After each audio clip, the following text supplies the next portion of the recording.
are they going to allow some conjugal good times?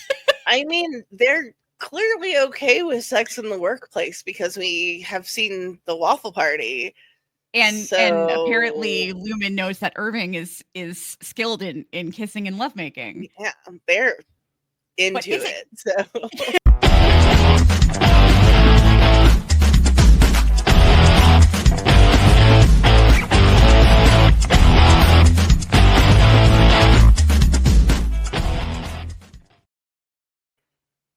Hello, everybody.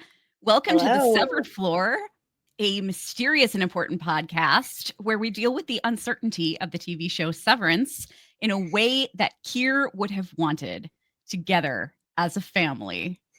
I'm Kelly K. Lumen Goatherd. I'm Jazzy D, head Pappy McPoyle of Millions Nurturable. And if you're watching this is also available on all the audio podcast platforms via the Severed Floor. It's SVR''D. If you're listening to the audio podcast, you can and you want to see our beautiful faces. You can, well, you know, I'll speak for Jazzy at least. You can check out our YouTube channel. Please, girl. I do get dressed for this. It does happen. I know, me too. It's kind of crazy. Although today I'm kind of looking like a hot mess because my eyes just randomly started watering. I have allergies. Gorgeous mess. Thank you.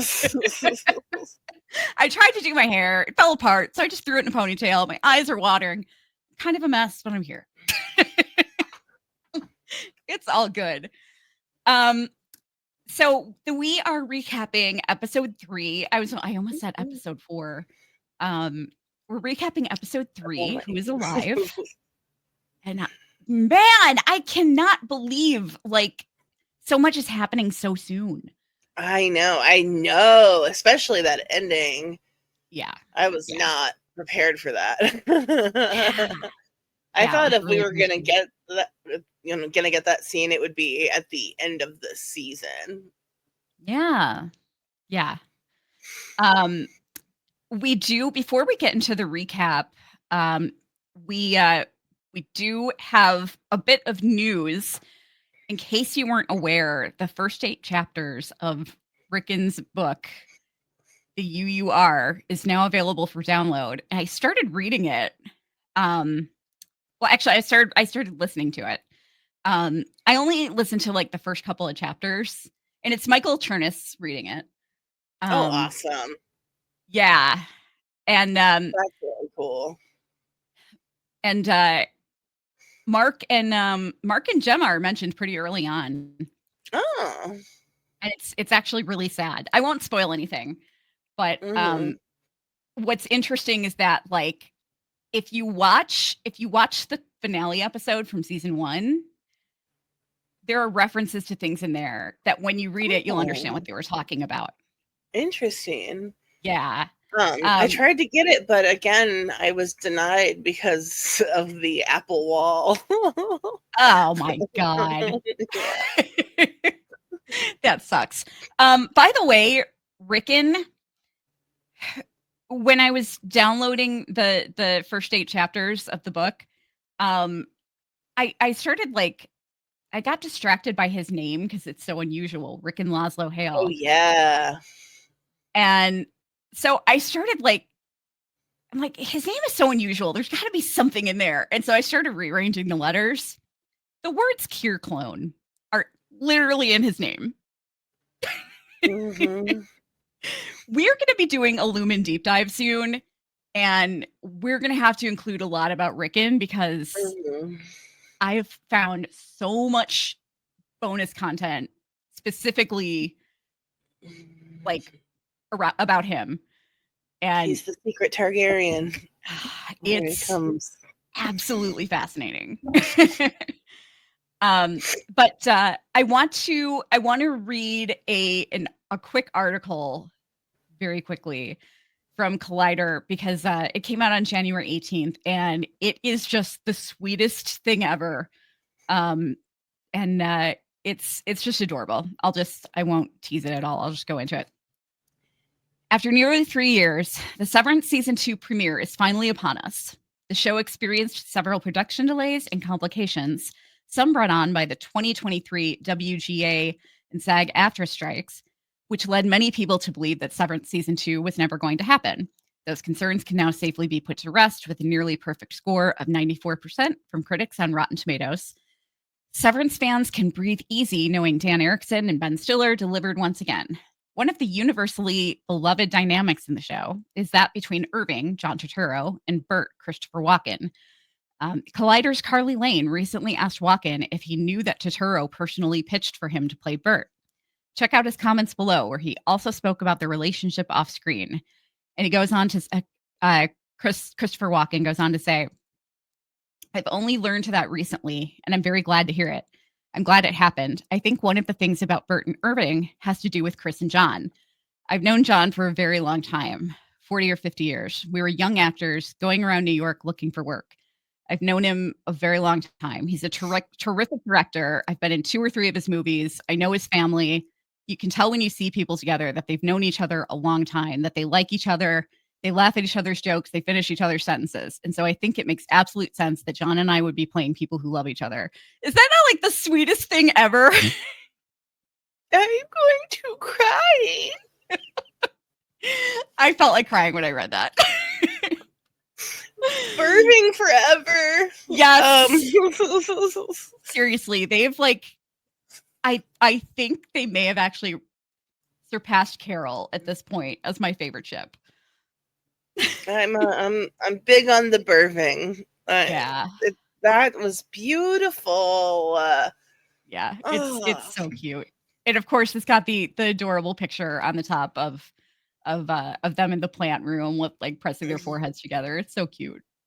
I just love them. I hope they don't break our hearts this season, and I hope they have like. I just know they're gonna. I just know whatever happens with the two of them, it's gonna be real sad. Oh God. I'm not ready. I'm not ready either. Not ready. Well, should we just jump right into it? Let's do this thing.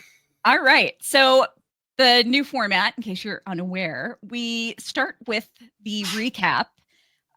We will mark the chapters in our descriptions. So if you don't want to hear the recap, it's not terribly long. But if you don't want to hear it, then you can just skip past it and go straight to the discussion. Okay. Actually, before we jump into the recap, let's look at some of the Jazzy. You got some opening credit shots. Mm-hmm. So let's look at some of these. Yeah. Is that the reason I took this one is this is any Mark standing there, and you can see his opposite reflection as Helly. Yes. But as the scene plays forward, Helly runs out in one direction, and then I didn't get the second one. Sorry, it's not there. Okay. Oh wait, you can kind of see it. It turns from Helly to Gemma. Yeah. I had to go back like 100 times trying to get that. But yeah, Helly turns and the reflection runs off one way, and then it turns into his reflection becomes Gemma, and then she runs the other way. Now, why do you think?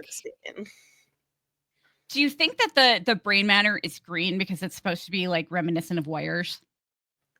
I'm assuming it's just a direct like point to the fact that the story is an exploration of the two sides of Mark's brain. Yeah. And like, especially as we found out in this episode, like he's going to have some internal conflict about, you know, where his heart is. And it's going to be very hard for him, especially now, to decide like what his priorities are and how he's going to, you know, move forward in his relationships. So neither of which are easy or convenient or, you know. Yeah, definitely. Attainable. But wait a minute. Why is there a person there? Another person. What do you mean? Like, I see a person in white. Or is that not a person? Oh, here. I think that's just like a light. Oh, like okay. It's just a part of the lighting. Okay. It I was kind gonna of say I does look didn't like see a that one. person, though. Yeah, it totally does. It's the boy in Um, white. yeah, yeah, it's the boy in white. So we've got some balloons Yeah, here. Mark head balloons. Yeah. Um, Um, by go the ahead. way, I was rewatching all 3 episodes today, and I Hmm. didn't notice before that when they go into the break room, there are balloons in all 4 corners. Oh, that's weird. I bet Yeah. that's where the cameras are.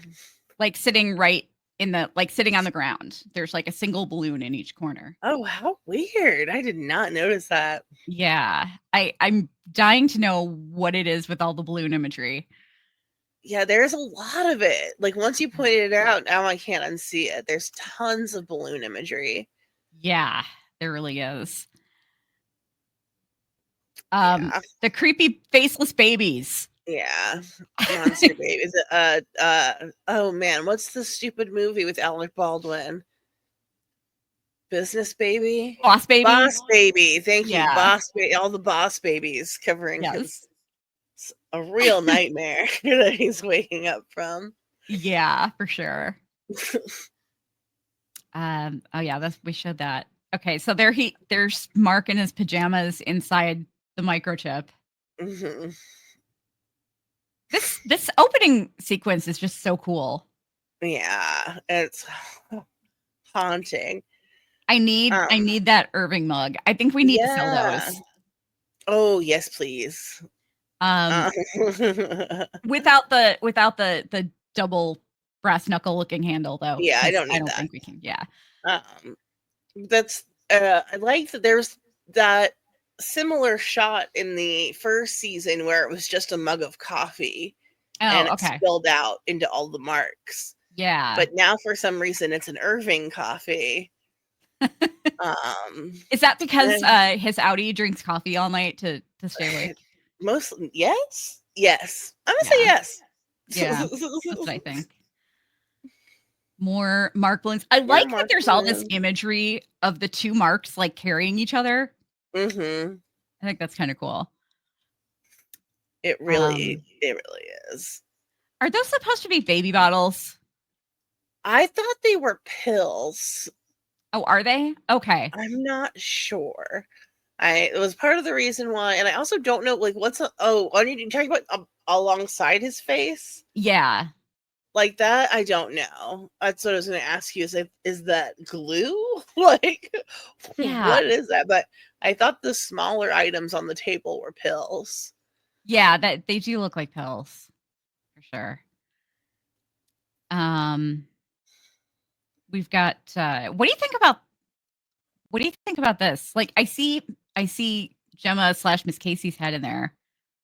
Oh, I never even noticed that. Damn. I do That see looks that like now that her, you doesn't pointed it? out. Yeah. Are they all heads? Is this one Dylan behind Gemma? Because I heard someone Maybe. say Dylan's head is visible. And that's the only Possibly. place he appears in the credits, but I could never find it. And I'm assuming the book is Mammalians Nurturable, or it's supposed to look like, Mammalians nurturables. yeah, Yeah. um, Yeah. big It creepy. looks like there's mushrooms on the other side. Yeah, yeah, it does. Yeah. I really can't tell what any of those things are, Yeah, me but either. that does look like Miss Casey's head, that front one. Yeah. Yeah, it does. Now this is the end shot, right? Yeah, that's the shot I was telling you about. Yeah, where it turns into where it goes from Miss Casey to Yeah, Helly. if you go down, I think it's two down, you can see it's Miss Casey in the beginning. Oh, yeah. Yeah. Yeah, And there she then is. right before, like, that scene is so fast, but right Yeah. before the door closes, then it switches to that image of Helly. And it's actually not the image that I thought it was. Yeah, that, but it's really close. But I think Yeah. it's her arriving. Okay. No, her hair is different. Yeah, her Um, hair's yeah. different, and I don't know what she's wearing. It almost looks like she's wearing some kind of athletic shirt. Yeah. which is odd. That is I'm not going to even discuss how many tries it took me to get the shot of her at all. Yeah, but that's the best I could do after some effort. Oh man. No, I appreciate it.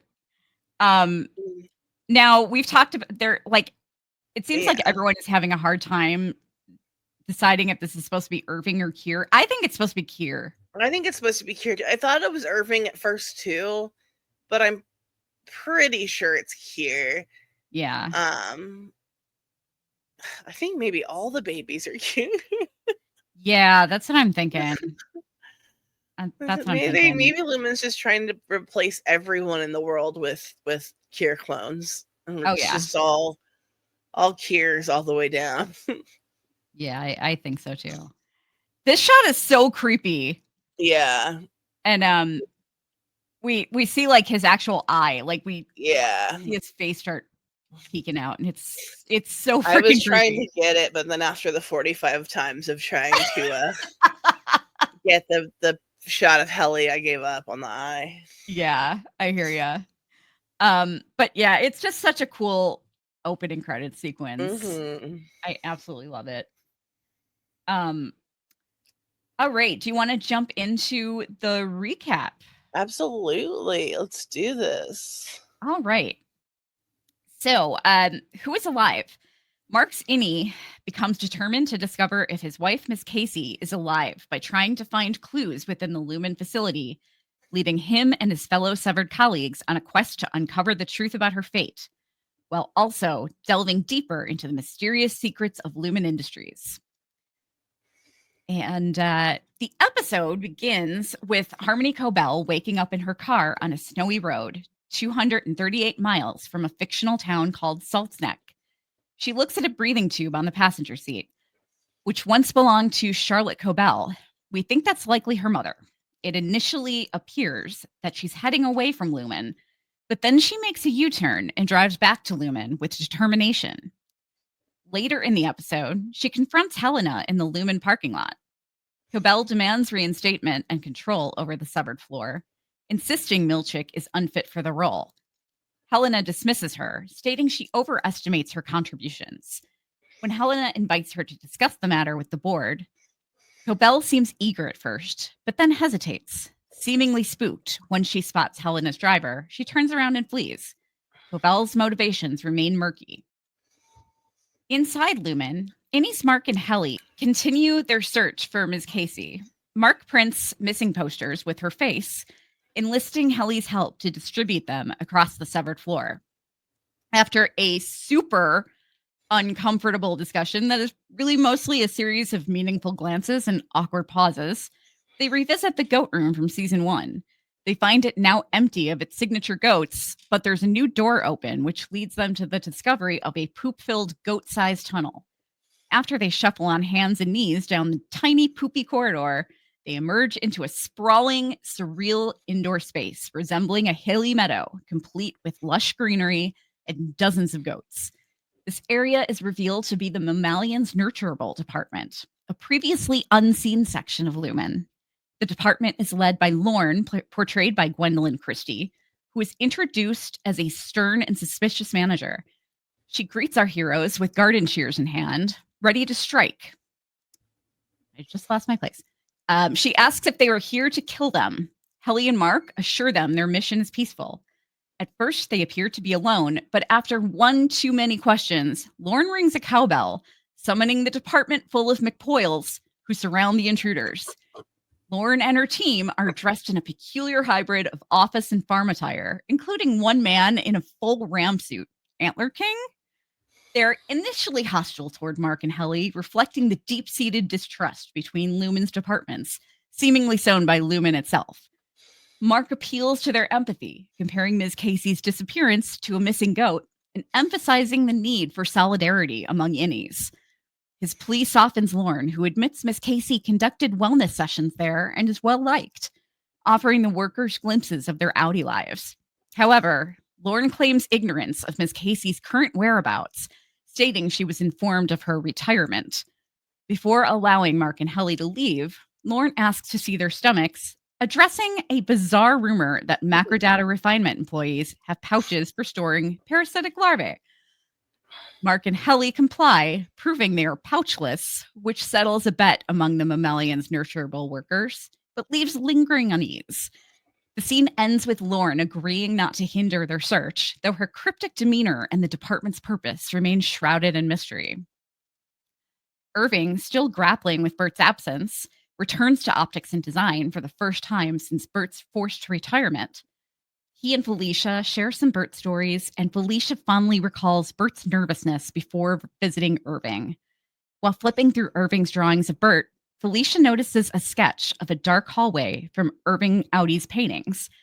She identifies it as the Exports Hall, a place O&D once visited, but now sends a guy instead. Felicia provides Irving with the directions, confirming his suspicion that the hallway exists within Lumen. Irving's quest to locate it ties into his broader search for answers about his Audi's experiences. Dylan, meanwhile, experiences an awkward yet poignant visitation with his Audi's wife, Gretchen, in Lumen's newly created Audi Visitation Suite, formerly the security office occupied by Mr. Grainer. Under Ms. Wang's supervision, Gretchen shares details about their life, including their 3 children and Audi Dylan's struggles to find work before Lumen. Dylan, disheartened, asks if his Audi is kind of a fuck-up, his disillusionment growing. Gretchen hugs Dylan and tells him she is always proud of him and that she loves him before she leaves. He is unsure of how to process these emotions. The scene highlights the emotional complexity of the severance barrier as Dylan grapples with the life and love he cannot remember but feels connected to and wants to be a part of. Later, Audi Dylan asks Gretchen about the visit. She pretends not to remember, but then responds, "Weird good, but good," underscoring the bittersweet nature of their encounter. Choosing to lie to Audi Dylan about the tenderness of the meeting may indicate some complicated feelings that Gretchen is trying to process about the 2 sides of her husband. And, okay. All right. Natalie, the ever-terrifyingly chipper mouthpiece of the Lumen board, pays a visit to Ricken and Devon's home to discuss adapting Ricken's book, The You Are, for severed employees. While Ricken is flattered, Devon remains skeptical, recognizing Lumen's manipulative tactics. Lumen definitely has a broader interest in controlling its employees' narratives, and may be targeting Devon due to her awareness of the company's deceptions. Natalie's charm masks potential ulterior motives, raising questions about Lumen's true intentions, especially for Devon. Later on, in a deeply chilling and brilliantly acted scene, Milchick receives a gift from the board via Natalie, a series of paintings depicting Lumen's founder, Egan, reimagined as a black man with blue eyes. The gift, meant to make Milchick feel connected to Lumen's history, the gift is meant to make Milchick feel connected to Lumen's history. Natalie congratulates him on his ascendance and informs him that she received a similar gift when she took her position at Lumen, and it was deeply moved by it. It seems impossible to make out her real feelings. Milchick seems to search her eyes for acknowledgement that this may be some white nonsense. But an ally is not able to be found beneath Natalie's unflinching, cheerful exterior. Milchick, obviously unsettled, studies the paintings before stashing them away. The gesture highlights Lumen's warped inclusivity efforts and raises question about its leadership and cultural manipulation. Audi Mark meticulously times his morning routine, trying to determine how long he has to send a message to his innie. He and Devon attempt to burn the question, "Who is alive?" into his retina using a light box, hoping the message will transfer to his innie. He begins to test his device when he is stopped by Dr. Azel Ragabi, who has been monitoring him. She dismisses the plan as ineffective due to the elevator's pupil dilating effects. Ragabi proposes reintegration as the only solution. Mark is hesitant, mostly due to seeing Petey's failed attempt in season 1. Ragabi informs Mark that she's had practice and a chance to improve since she reintegrated Petey. She also reveals that his wife, Gemma, Miss Casey, is alive within Lumen, at least the last time she saw her. Hearing this, Mark agrees to the procedure. Ragabi successfully syncs Mark's brainwaves, merging his innie and outies consciousness in a disorienting, flickering sequence where realities collide. The episode ends with Mark waking up on the table in the room at Lumen, hearing Petey's voice asking, "Who are you?" A pivotal moment that sets up the season's central conflict and echoes the very first scene of the series where we meet Helly R in the same fashion. The episode sets up major conflicts for most of our characters and further explores Lumen's unsettling dynamics while introducing new mysteries like Mammalian's nurturable department and the exports hall. The search for Miss Casey intensifies, and Mark's decision to reintegrate marks a significant turning point, setting the stage for further revelations about Lumen's operations and the Severance barrier's limits. Man, what an episode. Yeah. Yeah.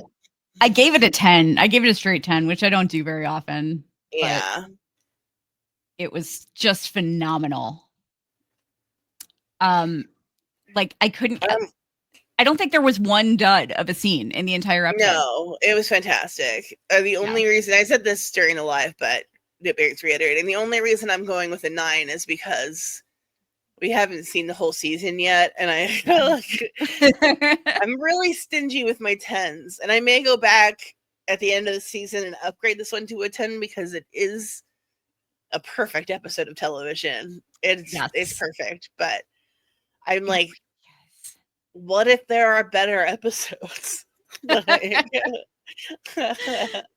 Now, I'm a little confused about the beginning. First, I just want to say I almost screamed when I heard Love Spreads by Stone Roses. Like, that is one of my favorite songs of all time. I freaking adore that song.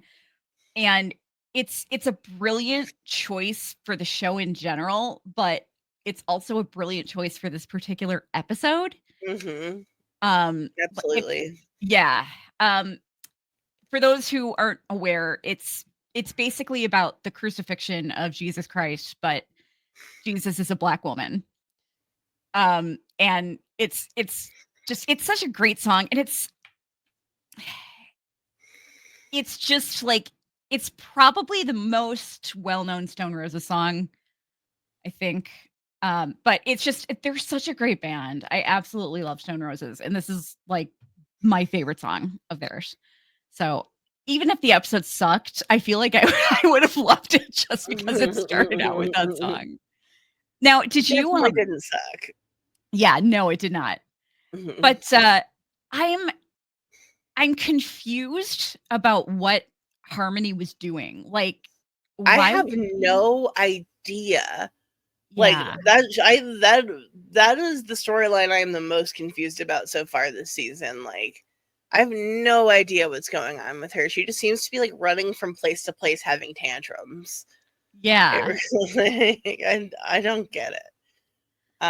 There's definitely something going on. She definitely is valuable to Lumen, but like, they want her to know for sure that she's not as good as she thinks she is. I don't know. And why did she have Charlotte's breathing tube with her? Yeah. Who was the guy that was with Helly? I did watch the like behind the episode thing after this, and it mentioned that Cobel has been involved with Lumen since she was a girl. Yeah. And she was a young girl. Yeah. Which is really interesting. Yeah. And are they allowed to have child labor? Because they have a kid working there now. So it was like Cobel Miss Wong, or yeah, I don't know candy stripers at Lumen? Like, well, I don't know if that necessarily means that she was working for Lumen. I mean, it could be that your theory is correct. I'm hoping. I haven't discussed it on the official podcast yet, only on the live. You have not. You only talked about it on the live, which our Yeah. audio listeners do not get. So Oh, why don't let's you? do it. Yeah, Let's get discuss into your it. theory. So it starts like this. um, in the first season, when we go to the Perpetuity Wing, we see that they have had one female CEO in Lumen's history so far, and Irving makes like some comment about how he wasn't sure they weren't sure like she was up for the task, but she rose to the occasion, or something like that. Like, they were like, oh, they weren't ready. Sure, she was ready for a woman, but she proved her way or whatever. So I was thinking, like, what's the worst thing that could happen to a like female CEO in a male dominated industry? And that would be pregnancy, period.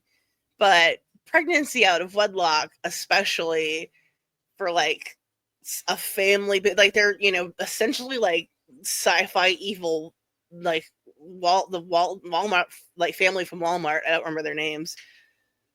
Yeah. It's not the Waltons, is it? Yeah, it is. Is it? Yeah, okay. Yes. They're the sci-fi evil Waltons. Like,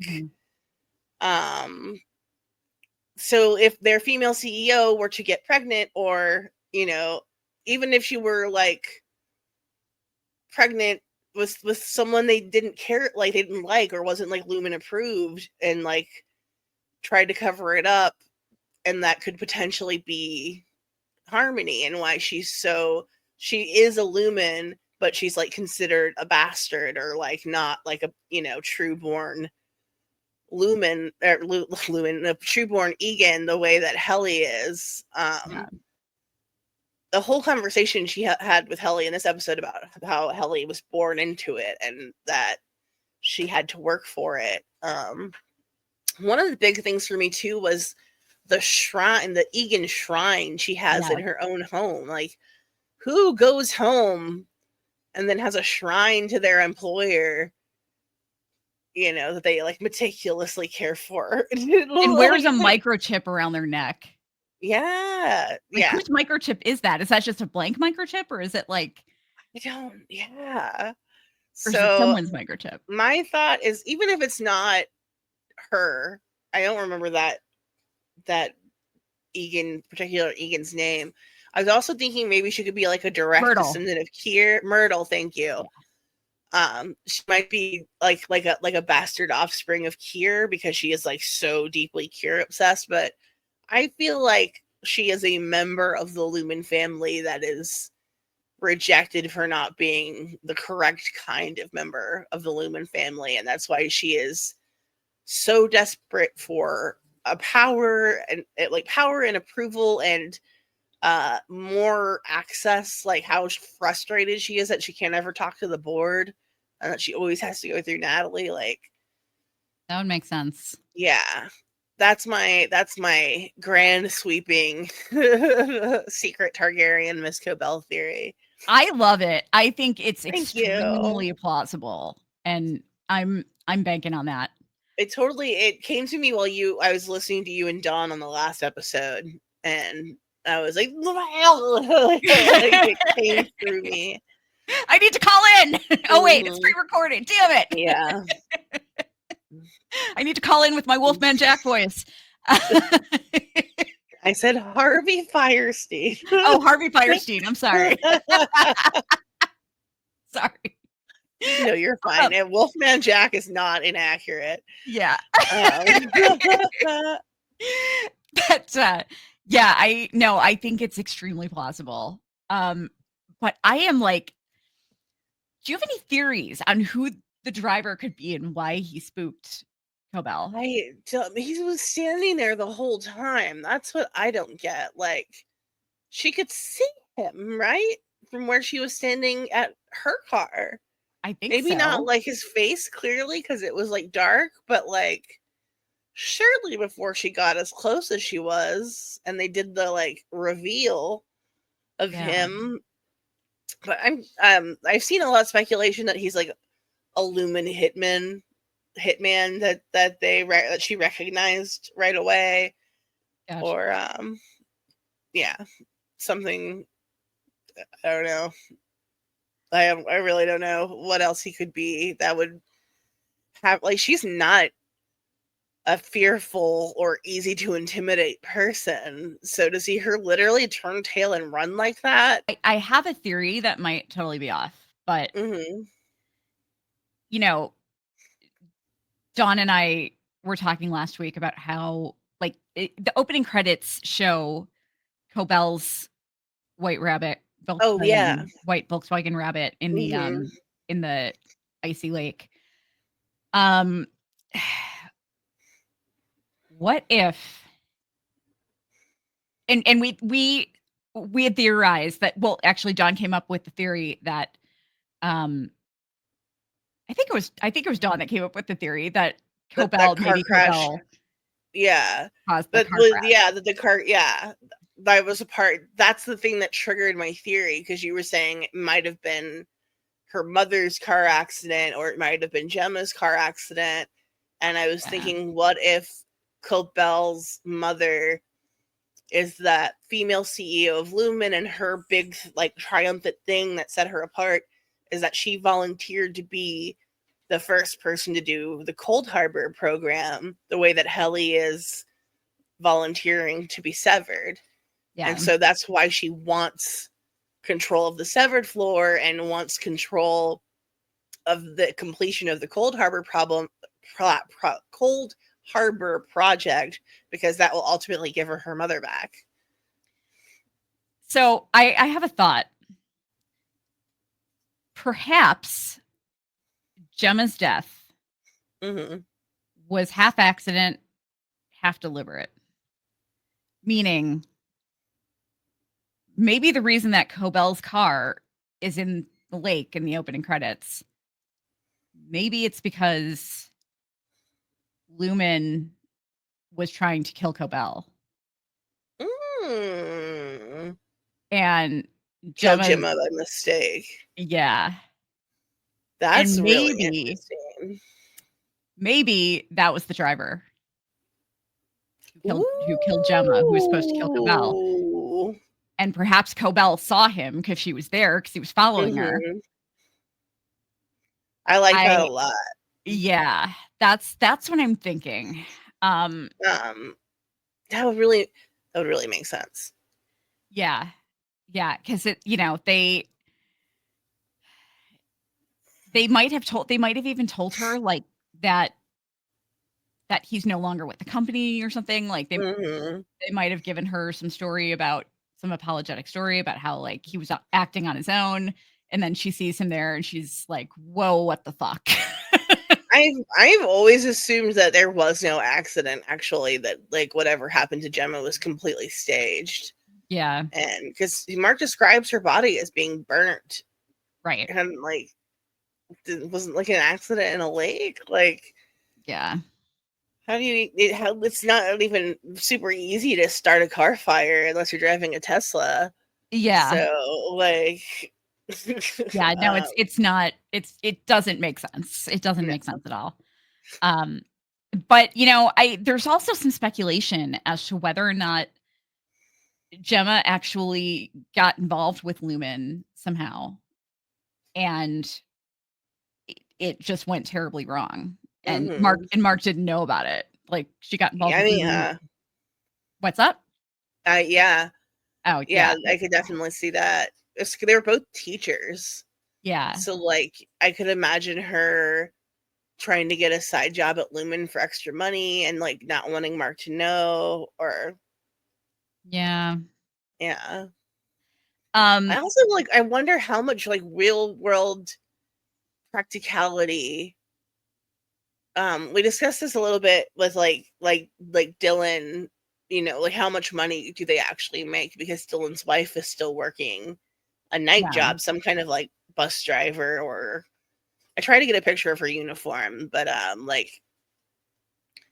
but they also have 3 kids. Kids are crazy expensive, so yeah, it would make sense that even if he was, if we're in today's economy, it would totally make sense that even if he had a great paying job at Lumen, that she still might need to supplement their income by, working some other crappy job. But yeah.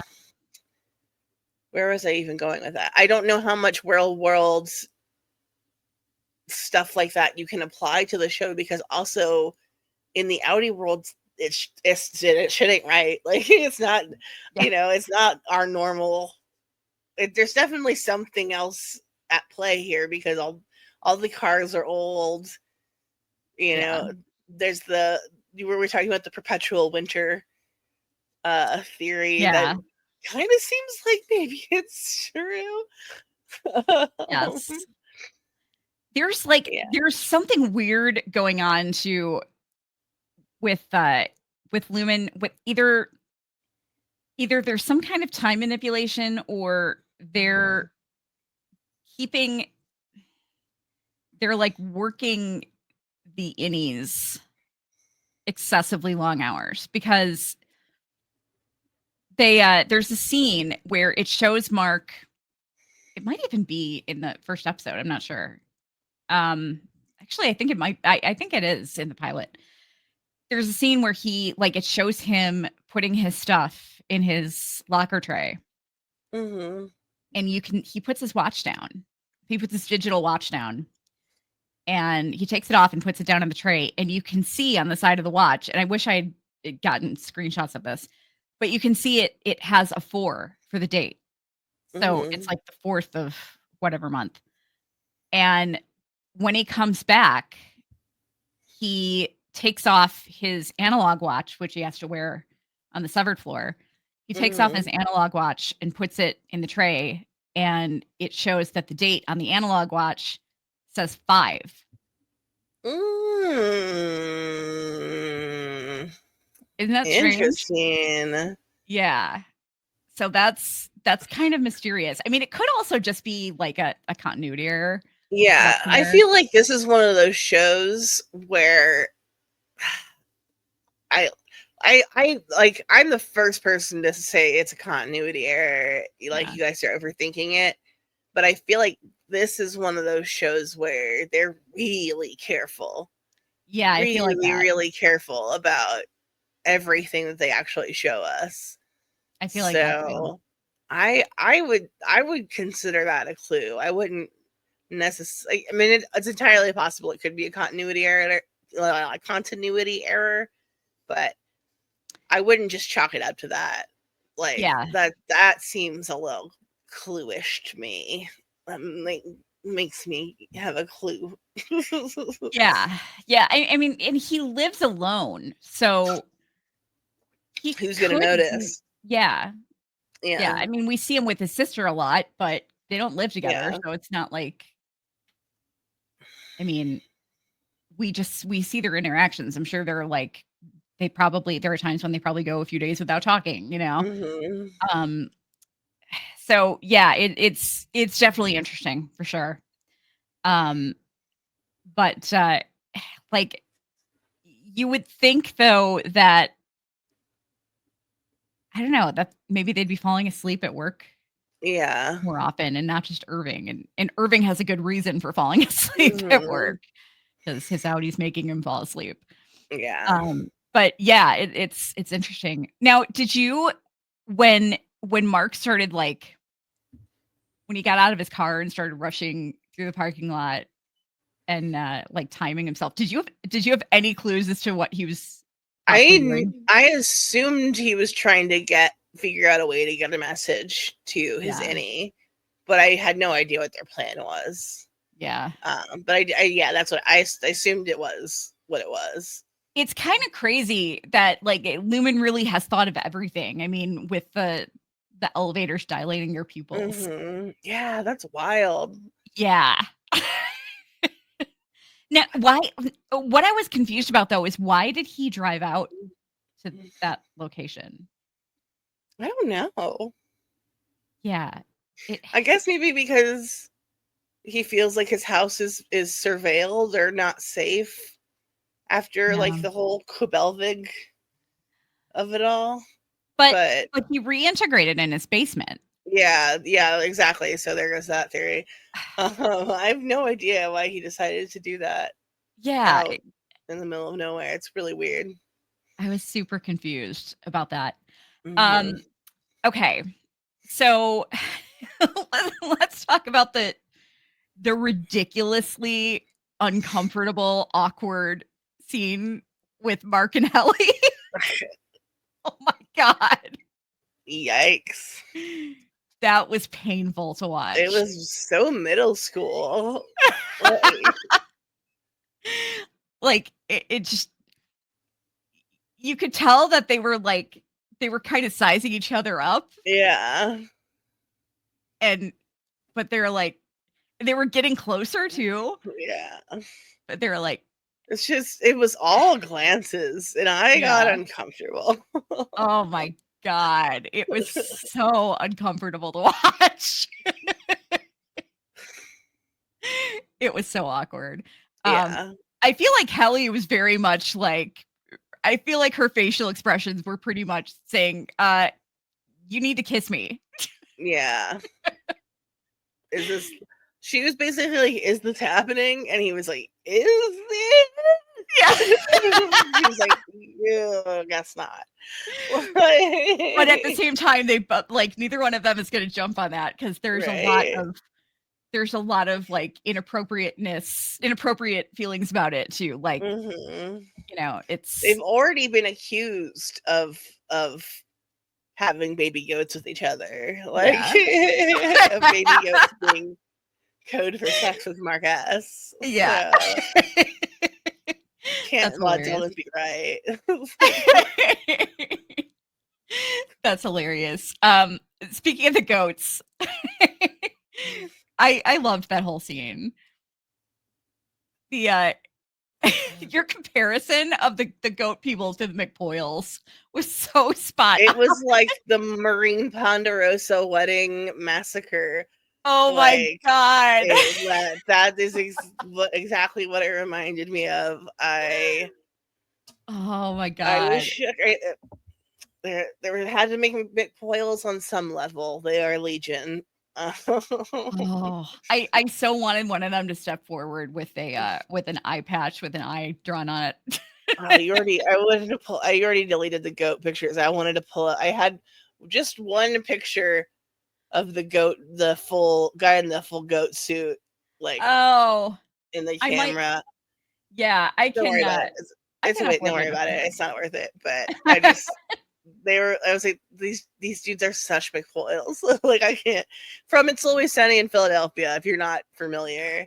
Yeah. They are a large family of creeps, if that clears it up for anyone. And if you're not familiar with It's Always Sunny, you need to watch it, because it's like the funniest thing ever in the existence of television, as far as I'm concerned. It's the longest running live action sitcom in history. It is. Yeah. It is. 16 seasons, guys. It's funny. Yeah. Skip the first episode. There he is. Oh my god. Yeah. There's the Antler King. What a McPoyle. Definitely. It's so funny because they're just like, they're basically like feral office workers. Yeah. Yeah. It's so hilarious. I was having this discussion with my husband because he was like, where did they find these people? Like, why would these people, but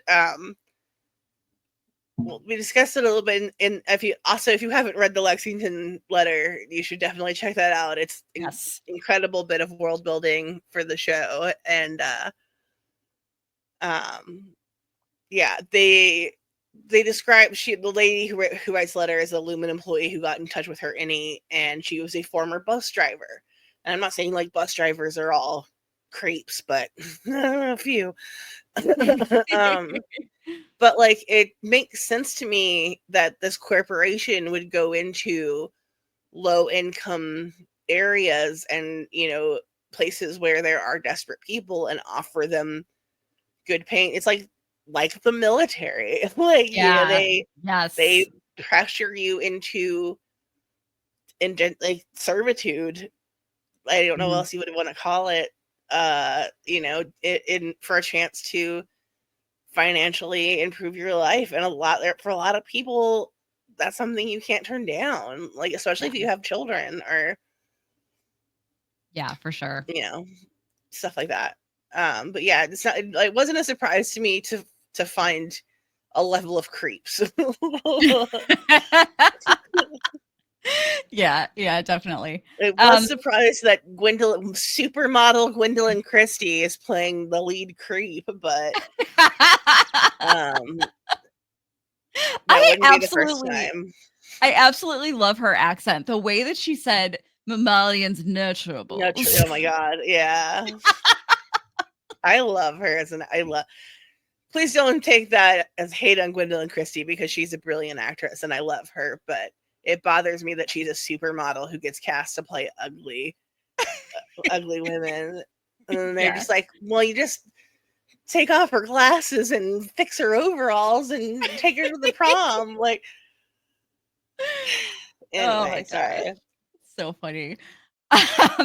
But yeah, we did see the guy from season 1 there. Yeah. He was the one who wanted to see if they had pouches. Yeah. I thought that was funny.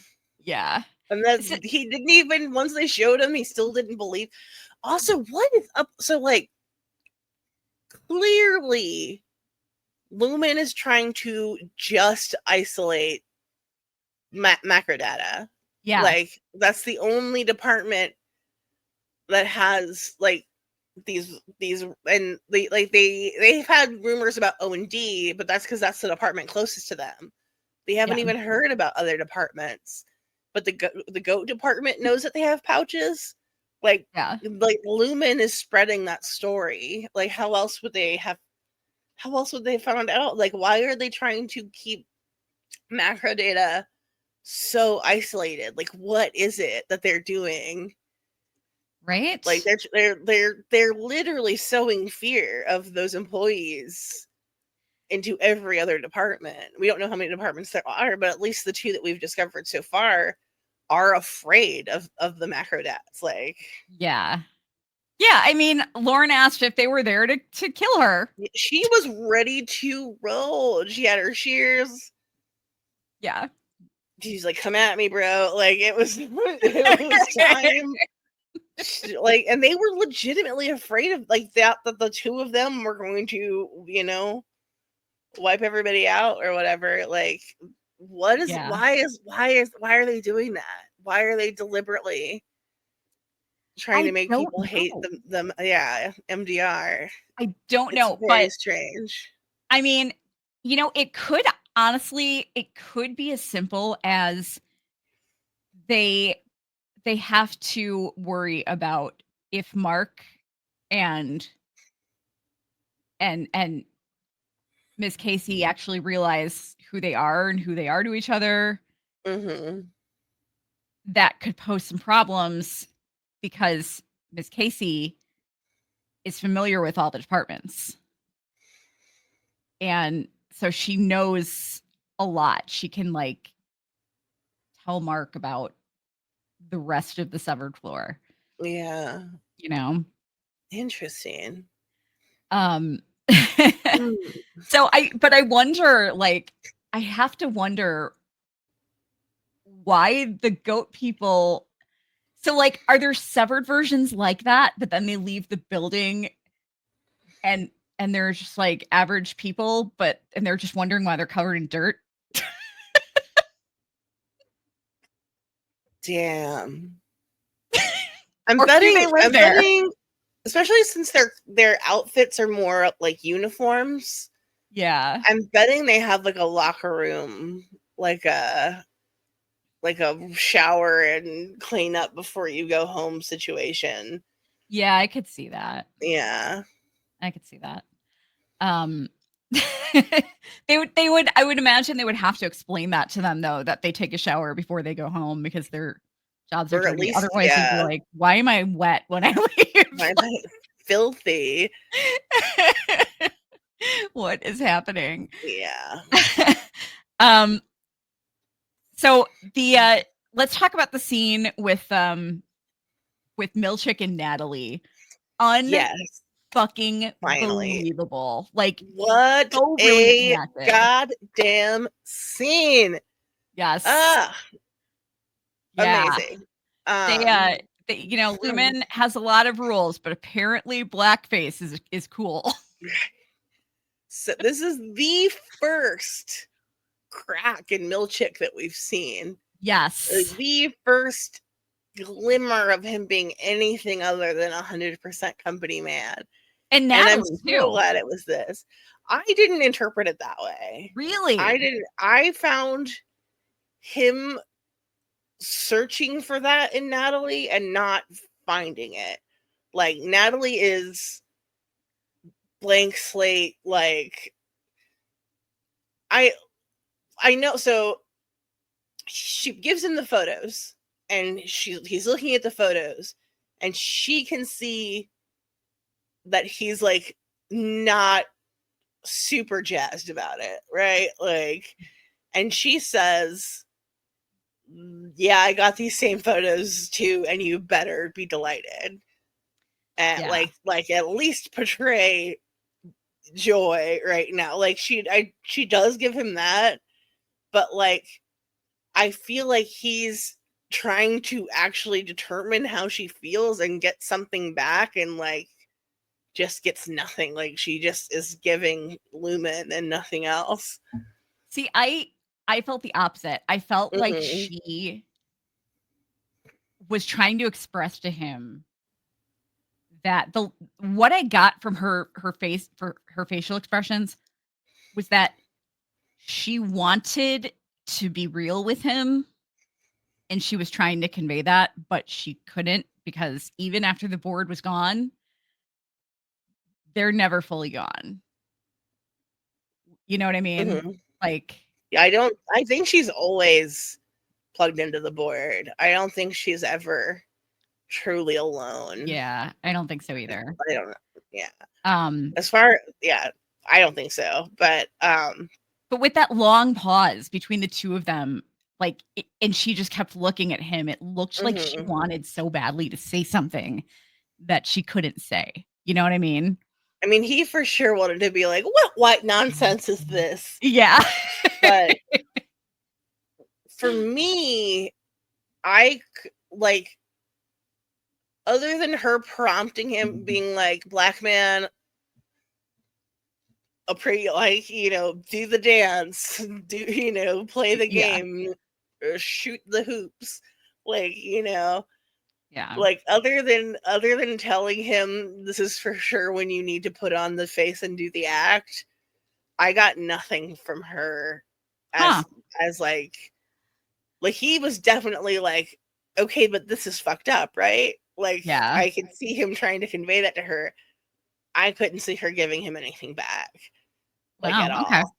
But that It's may just be the way I read the scene. yeah. Because I was hoping from that from her. I was Yeah. hoping for her to be like, yeah, this is fucked up, right? But like, it's also the way she was like, I got the same thing and I found them delightful or whatever. Um, Well, she what did was say that really, the board wanted her to tell him that. yeah, Um, that's true. but yeah, I just like it was such oh my god, it was just such an uncomfortable scene. It's so dark. Like, It is. what does Lumen think about black people? Like, why Yeah. would that be something that any black person would want? Right? Like, I mean, it would be weird enough for them to just for them to just give these paintings to all of their employees with their heads on Mhm. Kira's body. That Yeah. it would be weird. But like the fact that they're giving them to the black employees and they're not even putting their heads on Kira's body. They're literally just making the skin dark. Mhm. It's just it's so creepy and chilling and unsettling. It's like Um, how in the 80s cartoons, when they would make a black character, but they would use the same white guy like drawing and just color him brown, and he would still look like a, yeah. yes. It was so bizarre. Yeah. I loved, it was a weird scene period, but like I really loved the way it like shows the like dumb bullshit that corporations try to put forth as diversity. Yeah. And like this is so something like this, like that particular thing is super weird. It wouldn't happen probably here, but like they do like oh, it's gonna be Dashiki Friday or whatever. Like Yeah. it's just yeah, it's nice. I love Cheeky the Friday. I love that there's some attention to the monstrosity that is corporate like diversity Yeah. acknowledgement. It's uh yeah, Yeah, great for sure. scene. I don't feel any type of way about it. But yeah, like seeing Milchick humanized kind of triggered me to think like all of the most robotic characters, Milchick, Natalie, Miss Casey, Ms. Wong, they're all people of color. Yep. Which, like, what's your take on that? I don't think that's a deliberate choice. But it is really interesting to see how many like people of color they have in these. Like Milchick seems like he's risen to the top, but obviously like they're still not treating him, they're not giving him the respect they gave Miss Cobel ever. You know, like his opening scene in this episode was him coming in and seeing those deflated mark balloons just in the hallway, because normally that would have been his job, and they haven't bothered to give him a Milchick to help him. He just has this like 12-year-old girl or whatever the hell's going on with that situation. Like it kind of just shows like no matter how, besides Natalie, because we don't know anything about Natalie, it just shows that no matter how much you push yourself to be the ideal of the corporate paradigm, like they're still not going to see you as one of them. They're still not going to give you that acknowledgement or treatment or, you know, insiderness that people are after. Yeah, for sure. That makes sense. Now, I kind of wondered if maybe the reason that all of the most robotic characters are people of color is because they want the audience to see them that way, because that's how Lumen sees their employees of color, maybe. And that they're actually not that robotic. They're a lot more human than we realize, but they portray them that way because that's how Lumen sees them. That is, that's a great analysis. That would be kind of a really smart choice if they did that. It would be really like, it would be really effective, I think. I mean, I don't think everybody would get it, but yeah, if that's what they chose to do, I think it's kind of brilliant. Absolutely. But yeah, I mean, it was really cool though, seeing Milchick be more like a person, and you know. I loved the second time he like looks at them and he's like, no, and he's like puts them in that box, like Raiders of the Lost Ark. Like, put this somewhere where no one will ever have to see it ever again if I can avoid it. I wonder if they'll make him put them up in his office, if he's even keeping. I'm feeling like he's going to come back and they're going to be hung up in his office. Yeah, I kind of feel that way too. I kind of feel that way for too. that. Which, oh my God, that's so wrong and uncomfortable. And I really never thought Milchick was gonna, I thought he'd be company man through and through, but like that would be so great if this is what breaks him. Yeah. Yeah. Please let that happen. Yeah, it is, because you almost think, and I don't want to speak for the Black experience of like, you know, what a Black employee would or wouldn't react, but you almost feel like he's unshakable Mm-hmm. because he doesn't think of himself. Because he thinks of you. You would almost assume that he thinks of himself as a Lumen employee first before he thinks of himself as a black man. Absolutely. You know, Yeah. and I think this scene kind of proved that he doesn't. Yeah. Like there is some humanity in Yeah. him. He has a line somewhere. Yeah. Yeah, exactly. It was a great scene, and Mm-hmm. I thought the actors killed it. Yeah. I loved it. I loved it. They thought they were both amazing. Yeah. Yeah, I they really really. were. What's the actress who plays Natalie's name? Sydney Cole Alexander. Yeah. Yes, she was yeah.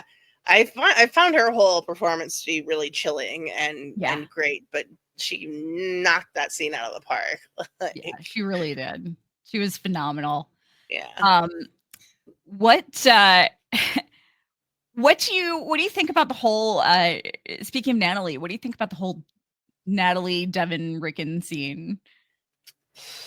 I thought Natalie was tripping. Um, they knew what they were doing when they approached. Like they're having them watched, so that they Yeah. could approach when Devin wasn't there. Yeah. Like they knew enough to be like, she won't go for this. She probably wouldn't even let Natalie in the house. Yeah. You Yeah, know, like, definitely. man, I hope Ricken doesn't sell out like that. I mean, he's definitely gonna, but that'd be such a bummer for him to edit his book to make it easier for Lumen slave people. But hey, maybe doing that will be what makes him realize that he's channeling Ambrose Egan. I don't want to say too much because I want to save like the vast majority of it for our Lumen deep dive. But Mm-hmm. there's a lot of bonus Ricken content out there on the web that Very can be cool. found, and it's just absolutely fascinating. He's currently like my biggest fixation on the show. I really love Ricken. I love that actor. Yeah. He's really great. Yeah, yeah, he really is. Um, the what was I gonna say? Where oh yeah, the Irving and Felicia scene was so sweet. Mm-hmm. Um, Really, I was so glad to see Felicia again because I was worried we wouldn't. yeah, And this is the most she's gotten to do, and that woman's such a fabulous actress. And it yeah, was so just adorable from start to finish. And that she knows where the door is. Like, whew, yeah. it's going down. But I'm kind of nervous now because I'm a little afraid for Irving. Mm-hmm. Um, because we were, we were speculating on what the various incentives, what they really meant, what the Mm-hmm. real purpose of them was, and the we know that the quote unquote pineapple bobbing is really just them like dunking their heads underwater. Waterboarding. Yeah, Yeah. yeah, because we see it in the trailer, Yeah. and but it makes me worry about Irving because I feel like he has a hall pass to like explore and go check out the Mm-hmm. go check out the hallways, and I'm afraid he's going to find the exports hall and it's going to lead to something really bad for him. Yeah. Most likely. It I'm seems like where it's headed. uh I They don't. also mention in the Lexington letter her coming home with her hair soaking wet Yes. and not knowing why. And Yeah. it's pineapple bobbing. That's Yeah. all. Yeah, exactly. Super fun. Oh my god, that's terrifying. Hmm. Um the what was I going to say? I wanted to say something about the Dylan and Gretchen scene that I forgot to mention earlier. Oh my god. Okay. The we talked about the Dylan and Gretchen scene, right? No, we didn't actually talk about it, do we? Not really. Yeah. No, we talked about it in the beginning. That's why I feel like we Yeah. talked about it. Yeah, the Dylan and Gretchen scene. It's the both Dylan and Gretchen scenes, I guess I should say. The there's so much weirdness about it. Yeah. It was Like, uncomfortable. it was. Now, I Oh. mean, like they have a perfectly timed 18 minutes to talk with each other. No reason for that. Yeah. Now, I'm guessing that she brought the picture that she did because it gives no clue as to like just anything about their lives. Yeah. And we live on a cattle ranch. Like, yes. So cute. So cute. I really like what really got to me about the scene is like her hugging him and telling him that she loved him, because like that's never happened to him before. Yeah. Like, I mean, he's had sex, weird, creepy monster sex with waffles, but like has he ever had that kind of affection ever? Like, no. Very doubtful. We don't know how long Dylan's been there, like maybe 2 years?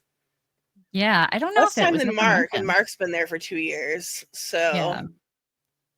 like, in the time he's been alive, like, I doubt he's ever been held like that, and definitely never been told like that you know that he's loved.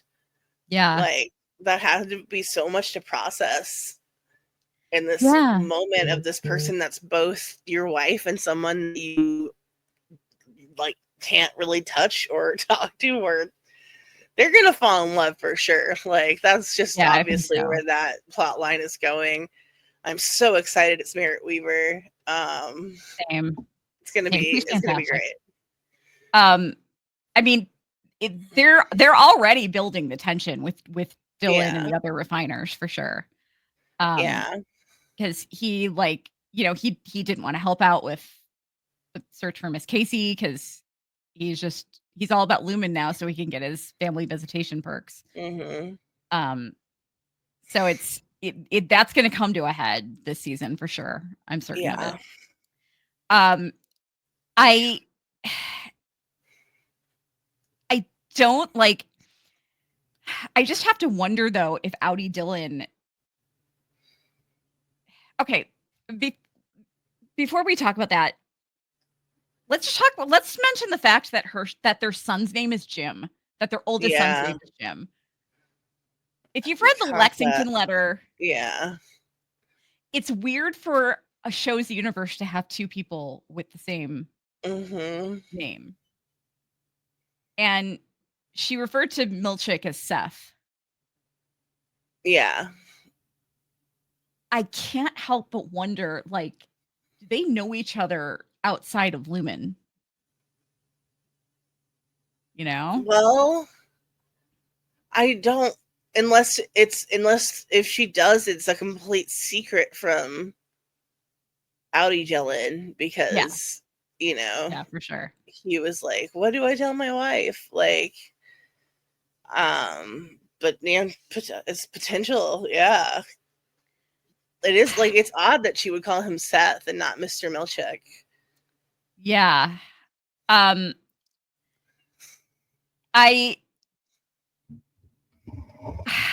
almost wonder if maybe we're going to find out that like the two of them were involved with each other somehow. Like maybe not even now, but maybe in the past or something. I could see that. Yeah. Oh, yeah, I could see that. That would be fucking crazy. And then Dylan's like, okay, so my wife cheated on me not only with myself, but also with Milchick. Like, what the fuck? But yeah, I just too, though. He just doesn't know about it. Yeah. Well, the good thing is, at least if they like end up hooking up in the conjugal trailer, at least she won't come home smelling like another guy. Yeah. But he might smell him on her.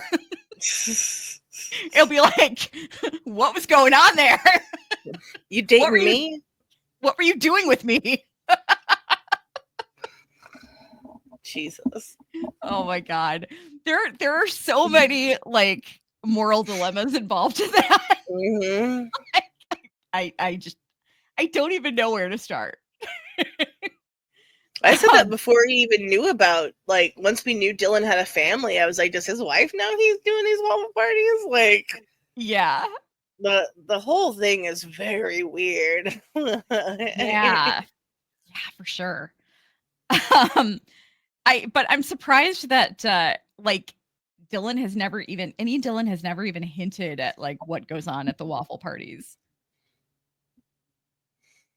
Which you would think that, like, because he's a little braggadocious, you would think that he would mention. I feel like he would know better than to talk about his weird bi-quarterly orgy with a fresh female person that he's attracted to. Oh, geez, sorry, I hit my box. Oops. Now, what do you think? What do you think the rest of it? What do you speculate the rest of the season is going to be like for Mark? That's yeah. I don't know. I was expecting him to go through with it, but I didn't think it was going to happen until the end of the season. Yeah, and I'm wondering if it's going to be permanent, because it did seem like she was having trouble with it in the beginning. Yeah. Man, I really don't know. The fact that he's reintegrated this early, like, I don't even know. Is he gonna have to have sister wives, or Miss Casey and Helly gonna have to, like, both get married? I don't know. think we're gonna see him. I think we're gonna see him like going to visit the other refiners. Yeah. Well, I mean, at least Irving and Dylan. Mm-hmm. I bet he'll. My guess is he'll probably track down Irving, and then Irving will tell him like how to find Dylan. And it's like Irving, because Irving isn't. I don't think he's reintegrated, but he's kind of like his lives are still kind of blending a little bit. Mm-hmm. Because of like his Audi is like manipulating things that way. So there's real life and there's Audi and Innie life bleeding over into each other for both of those characters. And I just like, do you think they're gonna find? I have a feeling that they're gonna find out this season who Helly is. Oh, for sure. Oh, yeah. There's no way she's gonna be able to. There's no way that's gonna stay a secret for the whole season. Yeah, for sure. But I'm not even completely convinced though that Helly knows she's Helena. I really feel like they would have wiped her memory of that. If they can do that, then they would have done it. Yeah. Yeah. I don't think that. I think she's lying. Yeah. You think so? Yeah. I just feel like it would be too much power for her, because she would be like, I'm Helena Egan. I could do whatever the fuck I want. She doesn't want that though. Like, she doesn't want to be the actual villain of the story, and she doesn't want all of her friends to know that she's the actual, like she's actively evil. She's actively hurting them. Like, there's no way for her to know how they're gonna take that, even though it's not her. Like, it is her. Yeah. It's so hard to think about the two individuals. I mean, they're such different. Helly and Helena, though, despite them being the same person, literally, they're so different that like it's hard to imagine her wanting to like sabotage Helena or whatever. But I mean, I can't imagine Helly ever being okay with the fact that she's Helena Egan. Yeah. Yeah. Yeah, it's And she's also had very little time to process it. yeah. So Yeah. Yeah, for the sure. way she delivered what she said, the memory that you thought was implanted just sounded like straight up like she was coming up with that on the spot. Yeah. Because she also had no time to think about it. Like, she was on stage at a gala screaming, and then she was gone until she woke up on the elevator. And she had like maybe like a minute and a half to come up with that story. Like, Yeah. it didn't Yeah, seem something like, like that. when the way she delivered it to me sounded like someone who was making it up as they went along. So Yeah. I don't, that might just be my read of it, and you could be totally right, but yeah, I personally think that she knows and Yeah. is hiding it. I feel like I'm getting more and more on board with this theory of mine about Irving and like possibly being Mark's therapist, Mm-hmm. because I feel like they're by the end of the season, towards the end of the season, they're all four of them are like not going to trust each other for some reason or another. Mm-hmm. Um, and I feel like that could be because it seems like Mark and Irving are on the same page, you know. Yeah. Um, but I have a feeling like I feel like something has to go wrong because there's gonna be there's gonna be chaos with Dylan. Like there, you know, there's gonna be tension with Dylan. There's gonna be tension with Helly. Everybody's Something has keeping to, secrets. Yeah. yeah, yeah. There has to something has to happen with Mark and Irving. I feel Yeah. like, or I mean, maybe Irving put them all there. Who knows? I mean, except for Helly, you know. Yeah. I don't know. Um, but did you have anything else? Did we miss anything, or did you have anything else that? You have an MVP. Oh my god! LVP. Why do I always forget to do this? Yeah, I have an MVP. Um, my MVP this week, and I'm sorry, but I just I can't not do it. My MVP is going to the goats. Excellent choice. Excellent choice. What's their incentive? Their incentive is they get to chew on whatever the fuck they want. And I will Oh. even volunteer for the job. They can chew on my hair, they can chew on my clothes. Like they can chew on everything. They get a hall pass. Oh That's yeah. yeah. Goats in the halls. Yes, they get hall passes to just chew on everything. That sounds lovely. My MVP this week is going to be Felicia. Okay. Yeah. Love Felicia. Loved her scene. And I'm really glad she knows where the freaking room is. Like, we're finally gonna get some traction going that way. I'm excited Yeah. to see this place. So Yes. thank you, Felicia, for knowing where things are. Yes. Seems like a challenging job in Lumen. Yeah. And for her incentives, she gets whatever kind of food party she wants. I would like for Yeah. these people to get some saturated fats. Like, Yeah. yeah, let's have like a burger party. Like, enough melon and crap. Like, let these people have like one meal they can enjoy, please. Like, Yes, I agree. now they get peppermints. Yay! Like, Hey, get that out of that here. apparently I was watching Real Enigmas and Theories, talking about that. He's like the crack epidemic is hitting Lumen because of how Dylan like reacted to Yeah, the mints of the claymation. that's funny.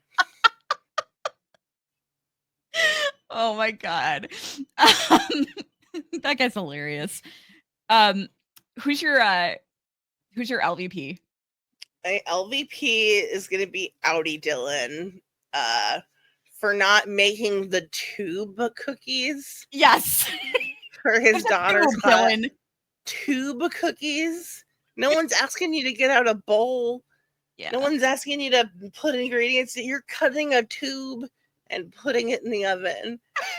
Fuck you, Audi Dylan. Be a better husband. The slicing is a lot of work. He doesn't even work. He doesn't even actually physically ever work. Like he makes someone else do it. Yeah. All you're doing is sitting at home watching cartoons with your kids. For all your consciousness knows. Go make the fucking cookies. Yeah. The audacity, I tell you.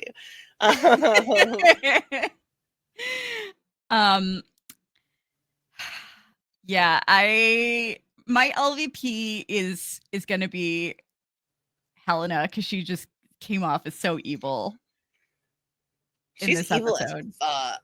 Yeah, Britt I'm Lauer's tossing a her in the great break room. actress. Yeah, she really is. Yeah, I'm tossing her in the break room. Mm-hmm. I have a feeling,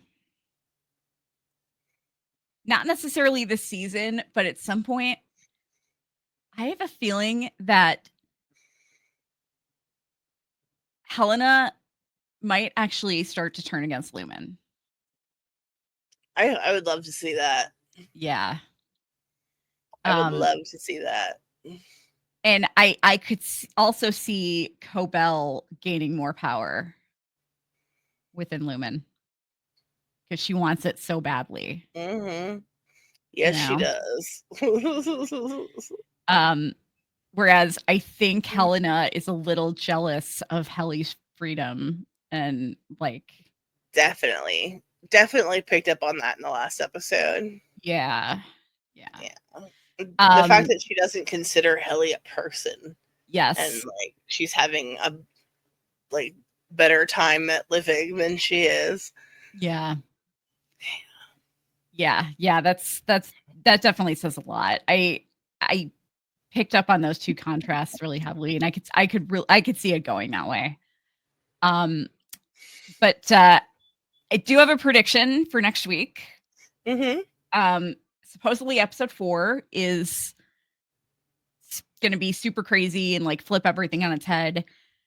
I have a theory, and I was spoiled on something, but it has nothing to do with this. Mm-hmm.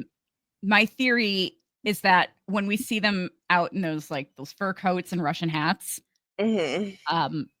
My theory is that they're in the team building space. And I think that it's actually part of Lumen. That I bet you're right. Yeah. Yeah. And in fact, I have another theory that the severed floor is kind of like its own universe. That's really interesting. Yeah.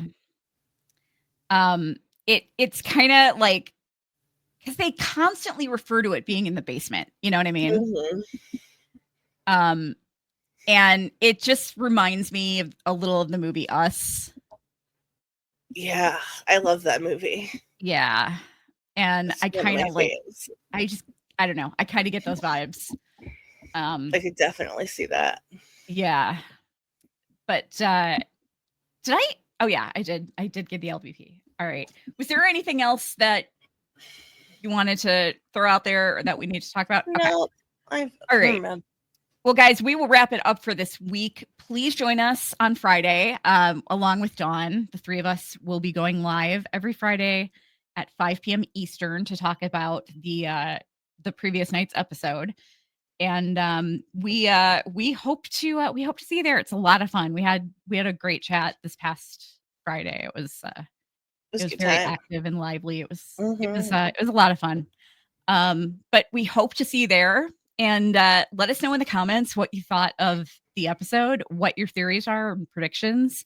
Mm-hmm. And we will talk to you real soon. Praise Kier. Praise Kier.